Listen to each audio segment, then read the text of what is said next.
Yoon Ji-woo is the daughter of Yoon Dong-hoon, a gangster. On the night of her 17th birthday, Ji-woo witnesses her father getting shot to death by a hooded man. As the police are unable to find the killer, Ji-woo asks for help from Choi Moo-jin, Dong-hoon's boss and close friend, and the leader of Dong-cheon, an organized crime syndicate. Although reluctant at first, Moo-jin takes Ji-woo under his wing, encouraging her to become strong enough to get her revenge. He places her in his fight training gym with other gang recruits and personally gives her hand-to-hand training. During a fight competition among the gang recruits, Ji-woo ultimately defeats Do Gang-jae, one of the group's most promising recruits.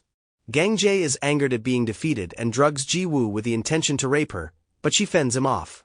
Moo-jin punishes Gang-jae by cutting his face and expelling him from Dong-cheon. Moo-jin gives Ji-woo the gun that killed her father. It's police issue, so he tells her the killer has to be a police officer. Ji-woo is accepted into the gang and given a new identity, Oh Hai-jin, which she is to use to infiltrate the police. 4 years later, Ji-woo transfers to the Narcotics Bureau under Captain Cha Ji-ho, a man who unsuccessfully came looking for her after her father's death. Ji-woo's new partner, John Pil-do, dislikes her at first but is impressed by her brutality in the field. Narcotics runs a raid on Moo-jin. Ji-woo is unable to warn him beforehand but sabotages the raid, allowing Moo-jin to escape. Ji-woo plants the gun that was used to kill her father on the site, forcing the police to take it in as evidence. Moo-jin's second-in-command, Young Tae-ju, questions Ji-woo's loyalty, while Moo-jin believes a mole is leaking information to Ji-ho. Ji-woo learns that Moo-jin is the narcotics team's #1 target, and Ji-ho has a personal vendetta against him to avenge a dead teammate. Gang-jae has become the head of his own successful criminal enterprise and is out for revenge, by directly competing with Moo-jin's drug business and attacking Moo-jin's gym. Ji-ho's team learn about Gang-jae's presence in the drug distribution scene. Ji-ho suspects there's a mole in the police and sets a trap by making it seem as though Tae-ju is his informant. Ji-woo relays the false information on Tae-ju back to Moo-jin. Ji-ho orders Pil-do to keep a close eye on Ji-woo. Ballistics reveal that the gun that killed Dong-hoon belonged to Song Jun-soo, Ji-ho's teammate who was killed by Moo-jin's gang over 10 years earlier. Pil-do trails Ji-woo, but only sees her questioning people in trying to track down Gang-jae. Pil-do joins her and they find Gang-jae, but Gang-jae captures them. Gang-jae puts a hit on Moo-jin, but Moo-jin defeats the attackers. Moo-jin secretly saves Ji-woo and Pil-do from being killed by Gang-jae. Since Ji-woo was badly injured by Gang-jae, Pil-do declares his trust in her, but Ji-ho continues to have her investigated. Dong-cheon and the police hunt for Gang-jae but cannot find him. Moo-jin orders Ji-woo to leave the country for her safety, but she refuses. Ji-woo is recognized by Sergeant Cho, who investigated her father's murder, and he tells her that the case was buried by Ji-ho.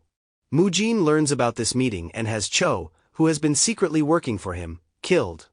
Gang-jae contacts Ji-ho and offers to help them catch Moo-jin. The police use this intel to ambush a fight between Moo-jin and Gang-jae's gangs. Ji-woo helps Moo-jin escape, and kills Gang-jae to prevent him from revealing her identity. Ji-woo receives a delayed package from Gang-jae that contains an old photo of her father in police uniform, using the name Song Jun-soo. Ji-woo confronts Moo-jin, who says that Dong-hoon was an undercover cop working for Ji-ho, but flips sides and that Ji-ho must have killed him for that betrayal. Moo-jin doubts that Ji-woo can finish the job and orders Tae-ju to kill Ji-ho. Tae-ju stabs Ji-ho but Ji-woo finds Ji-ho as he's bleeding out and reveals her true identity.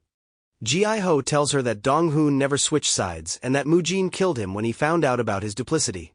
Ji-ho gives Ji-woo evidence to prove Dong-hoon's loyalty to the police, along with a letter that Dong-hoon meant for Ji-woo to receive upon his death. Ji-woo uses a cigarette lighter to burn the Dong-cheon tattoo off her chest. Pil-do finds Ji-ho and sends him to the hospital. Ji-ho survives surgery but is unconscious. Tae-ju, acting independently of Moo-jin, attacks Ji-woo but she kills him. Before he dies, he tells her that Moo-jin killed her father himself. Moo-jin gives himself up to the police to test Ji-woo's loyalty. She steals evidence, exposing herself as the mole but escapes, allowing Moo-jin to go free. Moo-jin learns that Ji-woo knows that he killed her father, and that she got him out of police custody so that she can kill him. The narcotics team discover information linking Ji-woo to Moo-jin and the attack on Ji-ho. Pil-do, acting on a hunch, finds Ji-woo at a cemetery with her parents' ashes and arrests her. Moo-jin learns of Ji-woo's arrest and arranges for her to be sent to a hospital for medical treatment, where she escapes. Ji-ho wakes up and tells Pil-do about Ji-woo's past and how she was manipulated by Mu-jin. Pil-do catches up to Ji-woo as she's attacked by Mu-jin's men, and they escape together. Pil-do takes her to a beach house where they have sex, and he convinces her to arrest Mu-jin the way her father wanted. Mu-jin is angered that Ji-woo hasn't come to him for her revenge and kills Pil-do in front of her. Ji-woo, who had been about to give herself up, realizes that she'd rather be a monster to get her revenge and goes after Mu-jin. She rampages through his henchmen and fights Mu-jin, ultimately killing him. In an epilogue, Ji-woo visits the graves of her parents and Pil-do.